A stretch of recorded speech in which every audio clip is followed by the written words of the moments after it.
안녕하세요. 오늘은 강원도 원주의 오크밸리 안에 있는 뮤지엄 사안에 대해서 간단하게 설명드리려고 합니다. 우선 이 뮤지엄 사는 그 일본의 유명 건축가 안도 타다오가 건축한 것으로 유명하죠.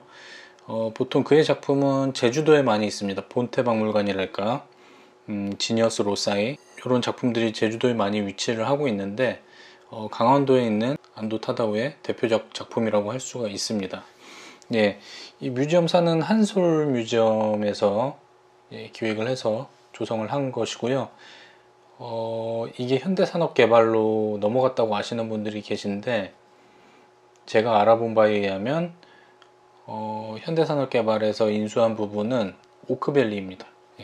이 뮤지엄 산 자체가 오크밸리 안에 있기 때문에 같이 인수가 된 것이 아니냐라고 아시는 분이 계신데, 뮤지엄 산은 한솔에서 그대로 가지고 있고 나머지 오크밸리는 현대산업개발에서 인수를 했다고 확인이 되고 있습니다.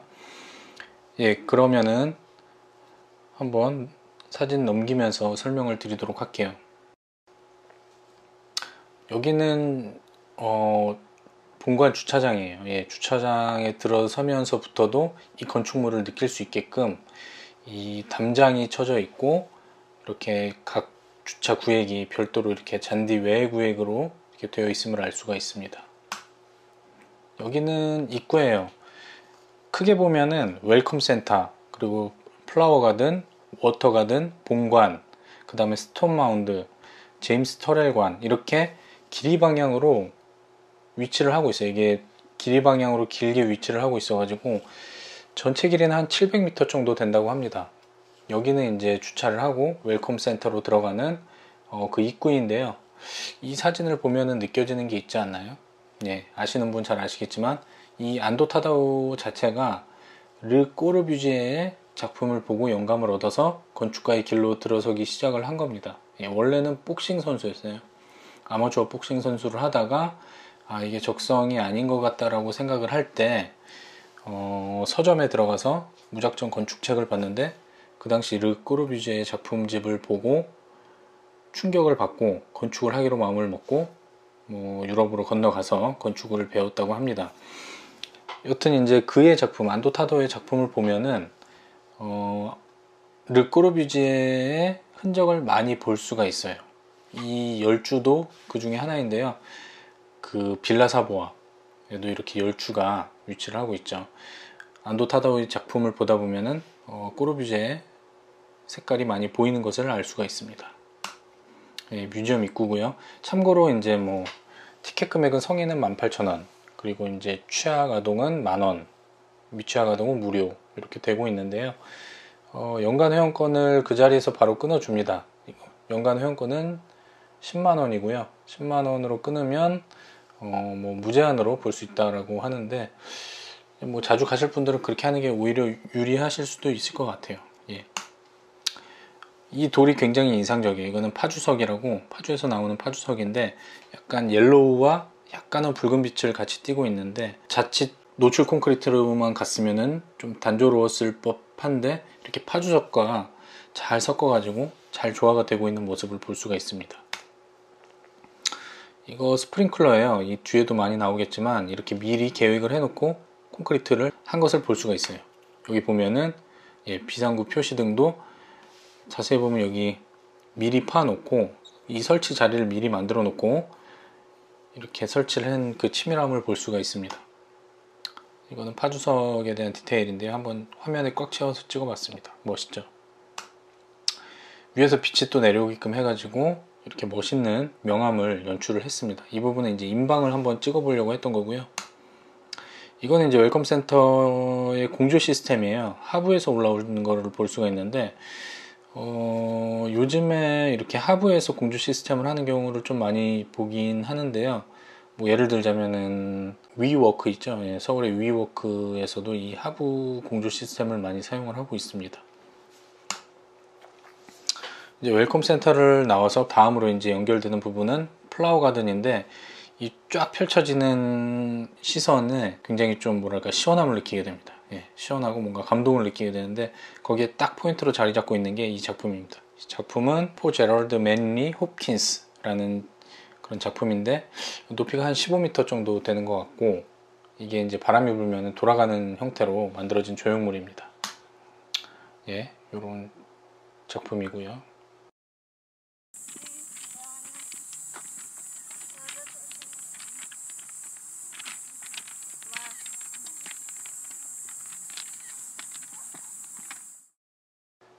이거는 이제 가는 길에 양옆에 있는 벤치인데요. 벤치도 이렇게 미리 위치를 정해서 이 회양목들이 그 자리를 파가지고 벤치를 한 게 인상적이어가지고 찍어봤습니다. 이거는 양쪽 트렌치에 있는 돌인데요. 이거 해미석으로 알고 있어요. 예, 해미석을 쫙 깔려 있고, 이거는 이제 가다 보면 나오는 물입니다. 안도타다오 하면 물을 빼놓을 수가 없죠. 그의 대표적인 상징이 몇 가지가 있는데, 노출 콘크리트, 그리고 물과 빛, 한 요 정도로 정리를 할 수가 있을 것 같아요.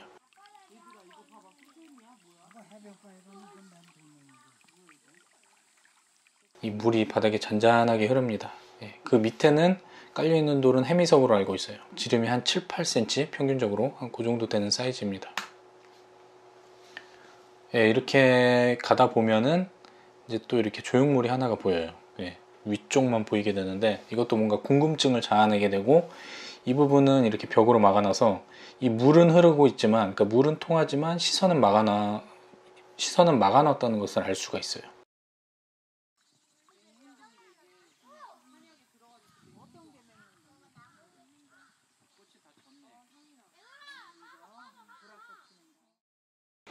이렇게 점점 더 궁금증이 증폭되다가 이렇게 이제 그 담장을 넘어서 가게 되면은 이렇게 크게, 아주 시야에 크게 들어오는 것을 볼 수가 있습니다. 이 작품은 예, 알렉산더 리버만의 아치웨이, 아치형 입구라는 작품이고요.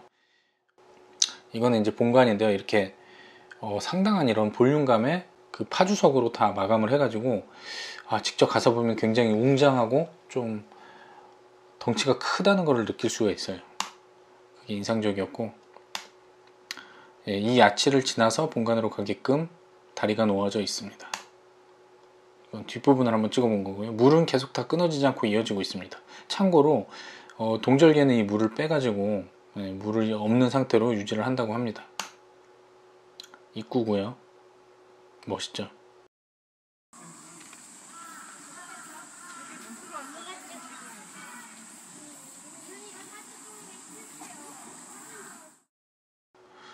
예, 입구가 점점 다가오고 있습니다. 이게 이제 그 메스감, 그 면적감이 정말로 어마어마합니다. 꼭 가서 보시기를 추천드리고, 이 모서리가 굉장히 인상적이에요. 모서리를 이렇게 맞춰서 돌을 이렇게 했다는 게 참 놀랍습니다. 예, 이렇게 재료 분리를 공간으로서 놔뒀다는 그런 센스도 보여질 수가 있고요. 그의 주특기죠. 이렇게 물에 반사되는 그런 효과를 잘 이용하는 안도 타다오입니다. 입구에 들어가서요, 이제 이런 형태의 복도가 주변을 다 감싸고 있어요. 거의 동선은 다 이런 형태의 긴 그런 복도 형식으로 동선이 이루어져 있습니다. 이거는 이제 아까 말씀드린 연장선에 있는 그런 같은 내용인데요. 이렇게 아래를 비추는 조명도 이렇게 다 미리 준비를 해 놓은 것을 알 수가 있습니다. 여기는 이제 가다 보이는 이런 카페 테라스인데, 이 부분이 굉장히 멋있었어요. 아래는 물이고 위에는 고개를 들면 산이 있고 더 들면 하늘이 보이고. 이거는 이제 그 커튼홀의 윗부분 디테일을 찍어 봤는데, 이렇게 좀 실리콘이 이렇게 좀 이렇게 두드러져서 보이는 거는 조금 아쉬운 점이었습니다. 조금 더 멋있게 마감 처리를 할 수 있지 않았을까라는 생각이 드는데요. 이거는 이제 모서리 부분을 이렇게 파놨어요. 모서리 부분을 이렇게 못따기라고 하죠. 못따기를 해놔가지고 세련되게 처리를 해놓은 것을 볼 수가 있습니다. 이건 2층에서 보는 그 입구 쪽 뷰고요. 한 가지 아쉬운 점은 이렇게 소화기는 별도로 파지 않고 이렇게 외부로 노출되게 설치를 했는데, 보통 요즘 건물들, 인테리어 잘 된 건물들 보면 소화기도 미리 위치를 잡아가지고 소화기 함을 벽에 파묻어 버리는 그런 센스를 볼 수가 있는데, 다른 건 다 그렇게 했는데 소화기는 왜 그렇게 안 했는지는 잘 모르겠습니다. 아무래도 좀 두께가 필요하다 보니까 소화기까지는 그렇게 하지 못한 것으로 판단이 돼요. 이렇게 뭐 스피커나 위에 스프링클러 모두 미리 계획했다는 것을 알 수가 있습니다. 천장에 붙어 있는 전등도 마찬가지고요. 여기는 이제 여기를 설명하기 앞서서 크게 이제 두 가지 미술관으로 나눠져요. 보면은 이제 페이퍼 갤러리하고 뭐 청조 갤러리로 나눠지는데, 페이퍼 갤러리는 아무래도 한솔이 이제 페이퍼 관련 사업을 하기 때문에 이렇게 한 것으로 생각이 되고, 그 다음으로 이제 청조 갤러리는 이제 미술 작품을 전시해 놓는 곳입니다. 그 사이의 경계에 이런 삼각 코트가 있어요. 삼각 코트는 뒤에서 다시 한번 말씀드리겠습니다. 여기는 이제 갤러리로 가는 오르막길인데 꼬르비제가 떠오르지 않을 수가 없어요. 당연히 그 꼬르비제 요소를 그대로 이제 다 적용해서 사용한 것을 알 수가 있어요. 일종의 프롬나드가 될 수가 있는 거죠. 이 밖으로는 중앙 정원이 있는 바깥 풍경을 볼 수가 있고, 이거를 그 풍경을 끊어지지 않고 보면서 감상하면서 갈 수 있게끔 계단이 아닌 경사로, 물론 뭐 휠체어나 이런 약자들을 위해서 만들어 놓은 것일 수도 있겠지만 프롬나드의 역할도 같이 하는 그런 중의적인 역할을 할 수 있다고 하는 거라고 볼 수가 있을 것 같아요. 이렇게 창으로 해서 바깥 중정이 보입니다. 그의 대표적인 컨셉 중에 하나죠. 날카로운 예각. 그게 이제 저는 직접 이걸 보기 전에는 예각 좋아하시는 분들 별로 없잖아요. 각이라도, 같은 각이라도. 그래서 굉장히 좀 불편하지 않을까 했는데 막상 보니까 아주 괜찮은 포인트라고 생각이 됐습니다. 이거는 그 예각 지점에서 봤던 또 반대편 모습이고요. 이렇게 뷰가 이렇게 상하로 나눠지고 또 좁고 길고 또 집중적이어 가지고 그런 점이 굉장히 인상적이었어요. 그리고 재질로 치면은 노출 콘크리트와 이런 파주석, 그런 비교와 대비 또 이제 보는 즐거움 중에 하나였고, 위에는 대부분 이제 빛이 들어오게끔 이렇게 계획을 한 것을 볼 수가 있습니다. 이런 복도고요. 네, 여기가 그 날카로운 예각의 모서리 부분입니다. 굉장히 인상적이죠.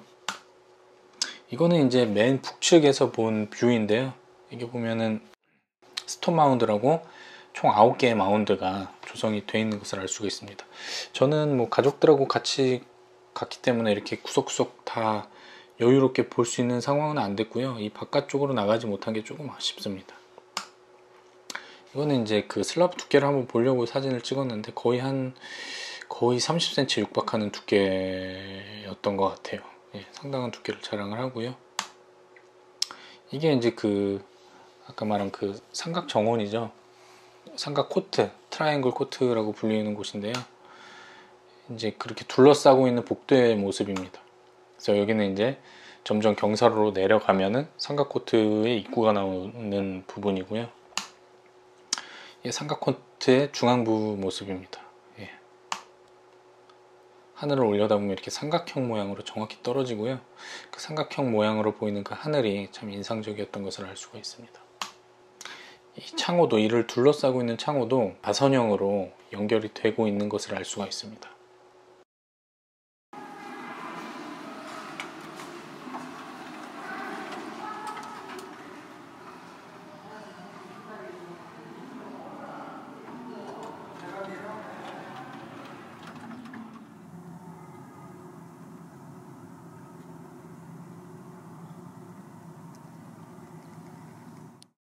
여기까지 이렇게 설명을 드리고 이 뒤에는 몇 가지 이제 동영상으로 좀 마무리를 하도록 하겠습니다.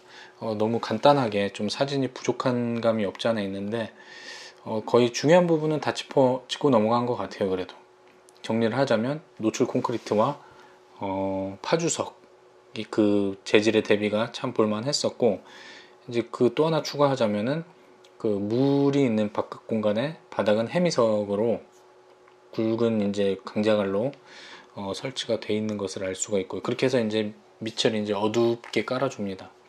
그리고 이제 조형적 요소로는 날카로운 예각이 있을 수 있고, 뭐 프롬나드라고 제가 말한 어떤 경사로, 밖을 보면서 천천히 음미하면서 걸어갈 수 있는 그런 경사로가 있었고, 그리고 이제 긴 복도, 그래서 집중이 되는 그 끝부분이 집중이 되는 긴 복도 정도를 좀 특징으로 잡을 수가 있을 것 같습니다. 예, 간단하게 이렇게 좀 설명을 드렸는데요. 다음에 또 제주도에 갈 일이 있는데 그때 또 안도다다오의 다른 작품을 보고 또 그것도 설명드리는 시간을 갖도록 하겠습니다. 예, 감사합니다.